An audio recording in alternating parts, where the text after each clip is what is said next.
हाय साଙ୍ଗମାନେ ମୁଁ ଆପଣଙ୍କର ସାଙ୍ଗସାଥି ଯାହା ବି କହିପାରିବେ। ମୁଁ ଯାଇଥିଲି ମୋର ଗୋଟେ ଭାଣିଜୀଙ୍କ ବାହାଘରକୁ। ସେଟା ଦେଖୁଥିବେ ଆପଣ କିଛି ସଜାସଜି ହେଉଥିଲା। ଲୋକମାନେ ଖାଇ ଚାଲୁଛନ୍ତି। ଲୋକ ଭିଡ଼ କମିଗଲେଣି କାରଣ ବରଯାତ୍ରୀ ଆସିବାର ଟାଇମ୍ ଥିଲା। ଆଉ ଦେଖନ୍ତୁ କି ଷ୍ଟାଇଲ୍ ସଜା ହେଇଛି।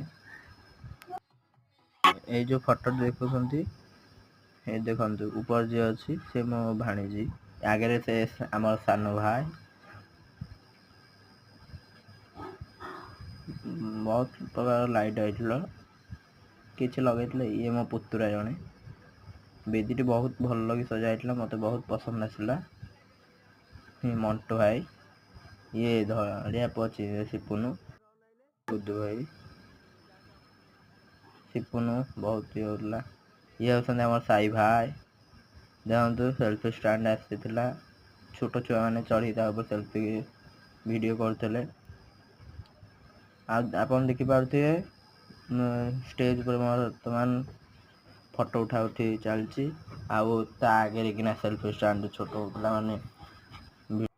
ଇଏ ଆମର ସାନ ଭାଇ, ଯିଏକି ବହୁତ ମଜା କରୁଥିଲେ। ଆଉ ସେଲ୍ଫି ଷ୍ଟାଣ୍ଡରେ ବହୁତ କାମ କରିଛନ୍ତି। ସିଏ ପିଲାମାନଙ୍କୁ ବହୁତ ସାହାଯ୍ୟ କରିଛନ୍ତି ଆଜି।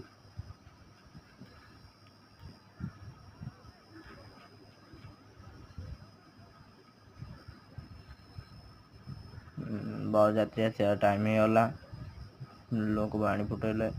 ବହୁତ ଭଲ କି ସଜା ହେଇଥିଲା। ଚାଉଁଟି ଭଲ ବଜଉଥିଲେ।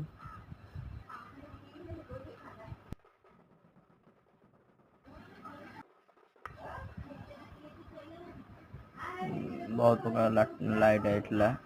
ଆଉ ଡିଜେ ରୟାଲ କିଙ୍ଗ ଆଇଥିଲା। ବହୁତ ଭାଇମାନେ ମଦ ପିଇ ନାଚୁଥିଲେ। ଭାଇ ସମସ୍ତେ ଭଲରେ ନାଚିଛନ୍ତି। ବାହାଘରଟି ଭଲରେ କଟିଗଲା। ଏଇଟା ଖୁସି।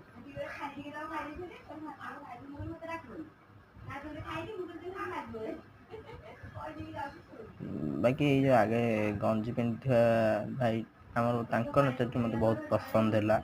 ବହୁତ ବଢ଼ିଆ ନାଚୁଥିଲେ।